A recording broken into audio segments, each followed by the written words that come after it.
Hello and welcome back to my channel where we are reading the Bible in a year. We are reading the entire Bible in a year and we are on day 72. Technically we're on day 82. No, we're on day 81, but I'm not sure how I'm gonna catch this thing up, whether I'm gonna do a few separate videos or what, where I'm just clustering days together. I don't know, because I really want people to follow this next year or whatever. So I don't know, I'll probably just do separate videos, but they are going to be short videos. All right. Yeah, they're going to be short videos because we have to get through this. So we are still in the book of Matthew. We're on chapter 14 and we're reading 14 verses 22 through 36, Leviticus 22 through 23, and Proverbs 31. That is our last chapter of Proverbs. So congratulations to us. All right. So 14, starting at 22 of the book of Matthew. Jesus walks on the water. Immediately he made the disciples get in the boat and go on ahead to the other side while he dismissed the crowds.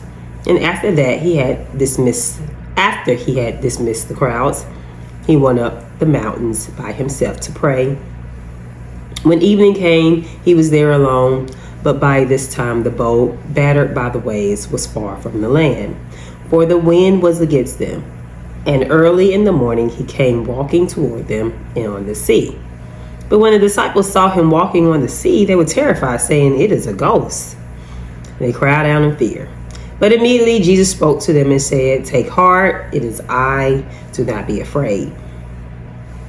Peter answered him, "Lord, if that is you, command me to come to you on the water." He said, "Come." So Peter got out of the boat, started walking on the water, and came toward Jesus. But when he noticed the strong wind, he became frightened and beginning to sink, he cried out, "Lord, save me."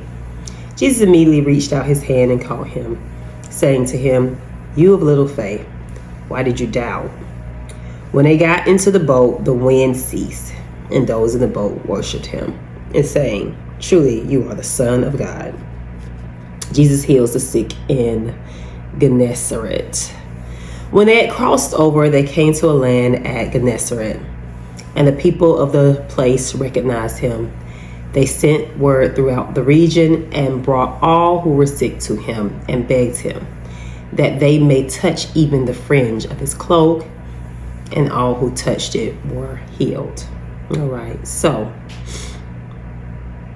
the final part of this chapter is the Jesus walking on the water, and then Peter wanting to go out with him, but an obstacle came in his way. He was doing fine. An obstacle came and he lost his faith and began to sink. And that is what we do. Things can be going great according to plan. As soon as there's a hiccup, there we go. We lose our faith. We lose sight of the one who is there to help us. All right. So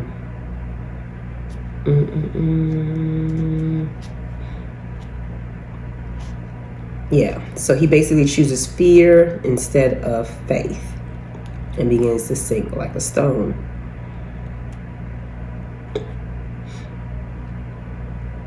He calls out on Jesus. And then he says to him, "Peter is of little faith," or one of little faith. So you need to have, well, he had little faith and he was able to walk on the water, but but that fear kicked in and he begins to sink. All right. So, and then he finishes, he continues his ministry in the land of Gennesaret. All right. So with the people of little faith, people of a little bit of faith just said that they could just touch the hem of his garment and be healed. So Leviticus 22 and 23, we're on to these hard reads. Oh my goodness. All right. But we'll be done in 3 though. Okay. The use of holy offerings. The Lord spoke to Moses, saying, direct Aaron and his sons to deal carefully with the sacred donations of the people of Israel, which they dedicate to me, so that they may not profane my holy name. I am the Lord. Say to them, if anyone among all your offspring throughout your generations comes near the sacred donations which the people of Israel dedicate to the Lord while he is in a state of uncleanness, that person shall be cut off from my presence. I am the Lord. No one of Aaron's offspring who has a leprous disease or suffers a discharge may eat of the sacred donations until he is clean. Whoever touches anything made unclean by a corpse or a man who has an emission of semen, and whoever touches any swarming thing by which he may be made unclean, or any human being by whom he may be made unclean, whatever his uncleanness may be, the person who touches any such shall be unclean until evening, shall not eat of the sacred donations unless he has washed his body in water. When the sun sets, he shall be clean, and afterward he may eat of the sacred donations, for they are his food. With that which died or was torn by wild animals he shall not eat, becoming unclean by it. I am the Lord. They shall keep my charge, so that they may not incur guilt and die in the sanctuary. And having profaned it, I am the Lord. I sanctify them. No lay person shall eat of the sacred donations. Bound or hired servant of the priest shall eat the sacred donations.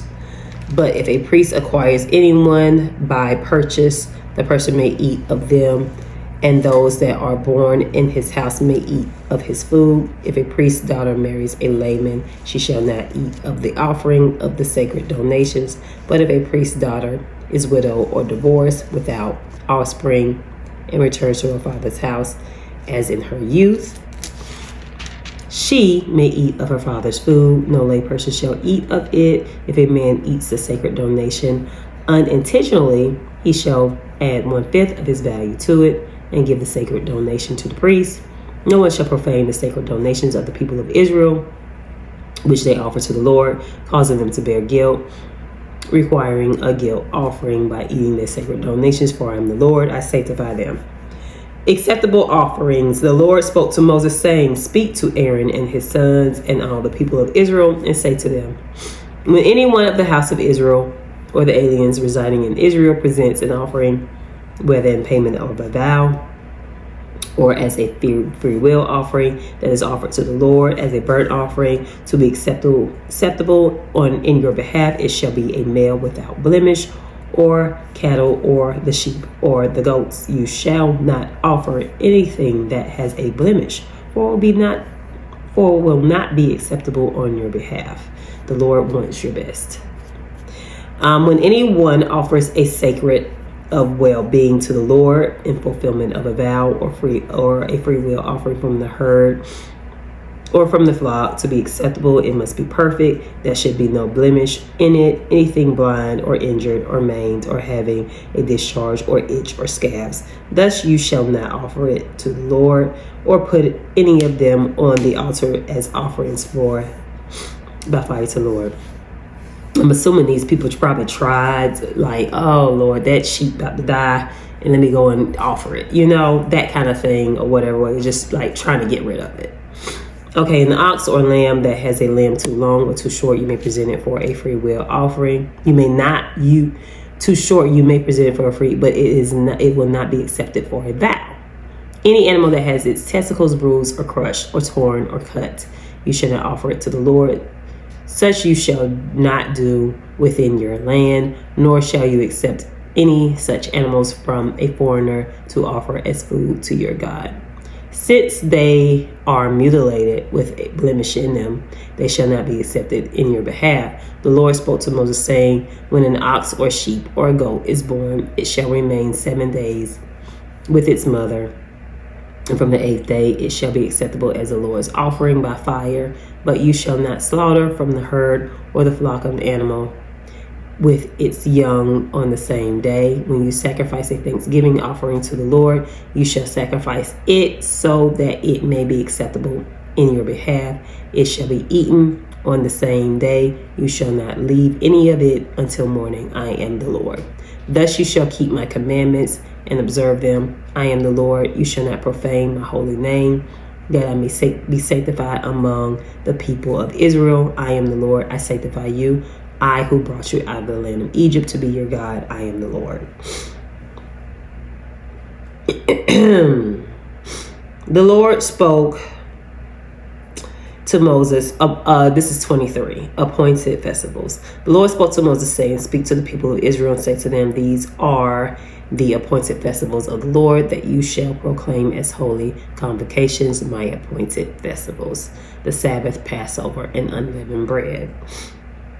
All right. The Sabbath, Passover, and unleavened bread. 6 days shall work be done, but the seventh day of Sabbath complete rest, a holy convocation. You shall not do no work. It is a Sabbath to the Lord throughout your settlements. These are the appointed festivals of the Lord, the holy convocations which you shall celebrate at the time of appointed for in them, in the first month and the 14th day of the month. At twilight there shall be a Passover offering to the Lord, and on the 15th day of the same month is the festival of unleavened bread to the Lord. 7 days you shall eat unleavened bread. On the first day you shall have holy convocation. You shall not work at your occupations for 7 days. You shall present the Lord's offering by fire. On the seventh day it shall be a holy convocation. You shall not work at your occupations. The offering of first fruits. The Lord spoke to Moses, speak to the people of Israel and say to them, when you enter the land I am giving you,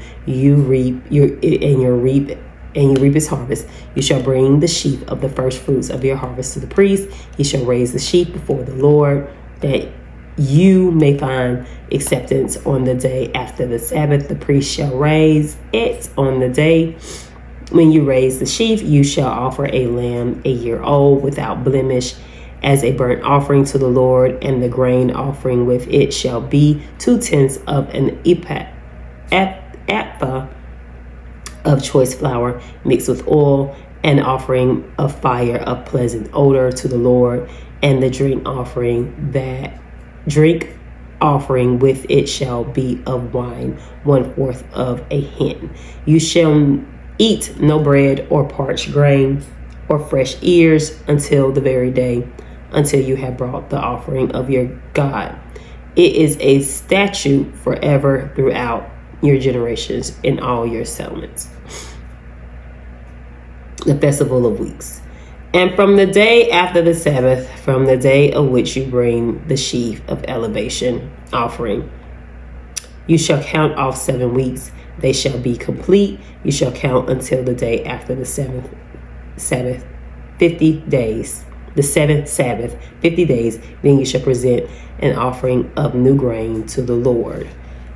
You shall bring from your settlements 2 loaves of bread as an elevation offering, each made of 2/10 of an ephah. They shall be of choice flour baked with leaven as first fruits to the Lord. You shall present the bread 7 lambs a year old without blemish, 1 young bull, and 2 rams. They shall be burnt offering to the Lord, along with their grain offering and their drink offering, an offering by fire of pleasing odor to the Lord. You shall also offer 1 male goat for sin offering, and 2 male lambs a year old as a sacrifice of well-being. The priest shall raise them with the bread of the first fruits as an elevation offering before the Lord, together with 2 lambs. They shall be holy to the Lord for the priest.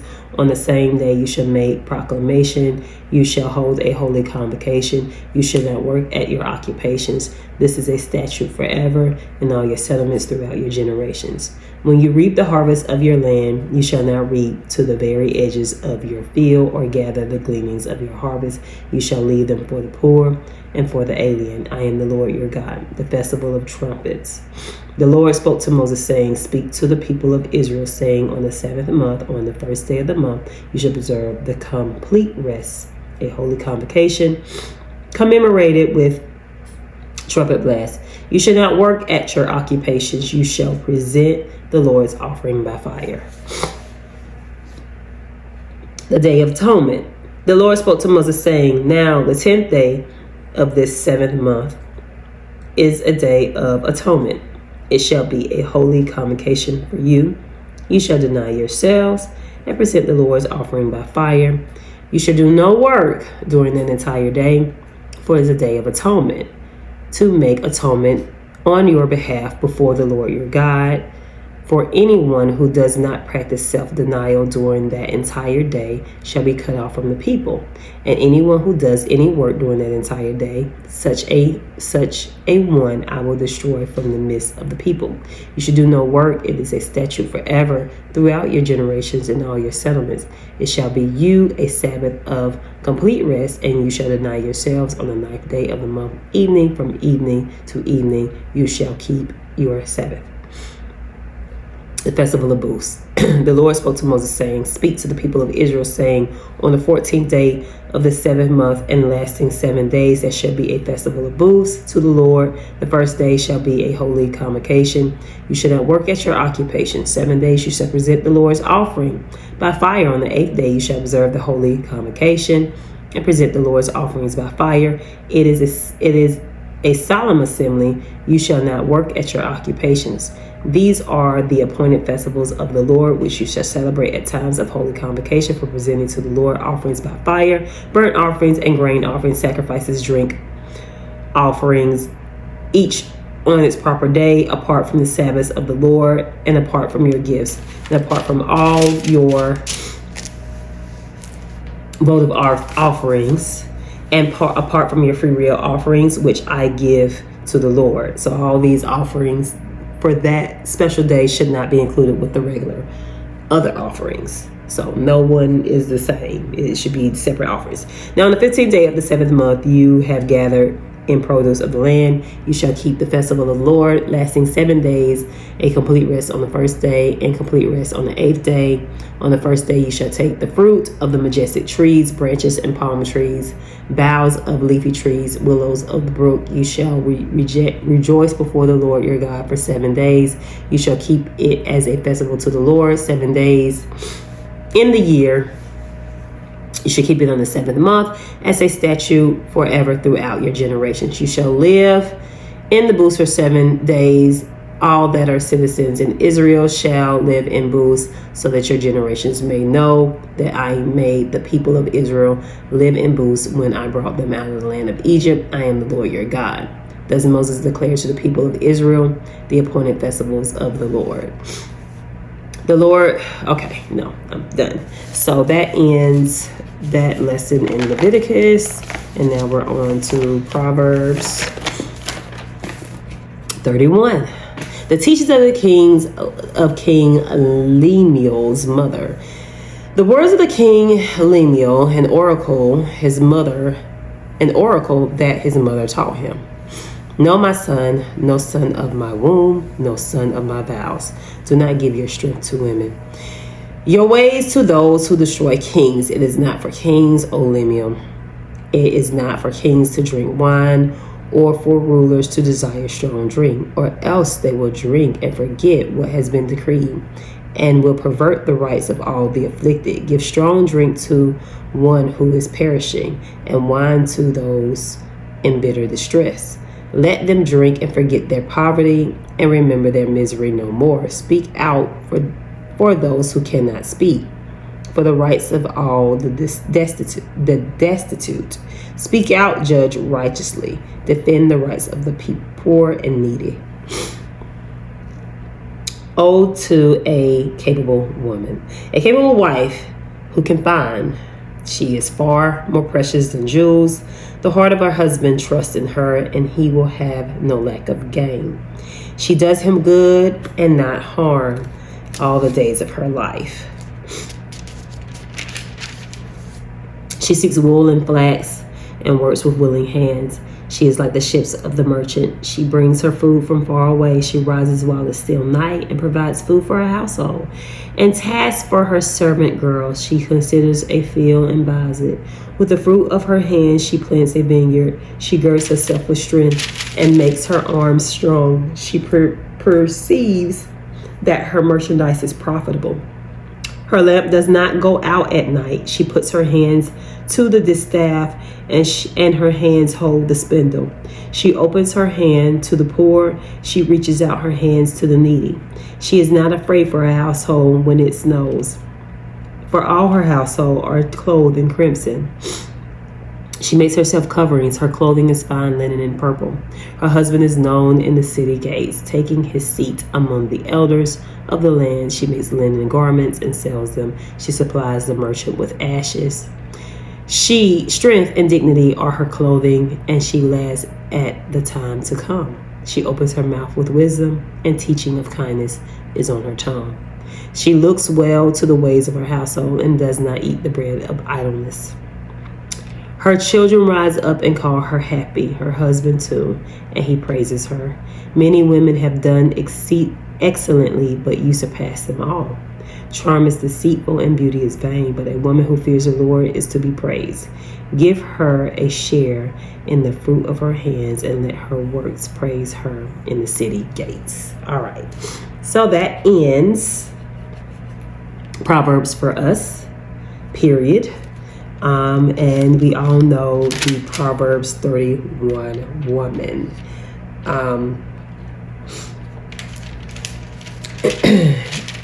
And it just gives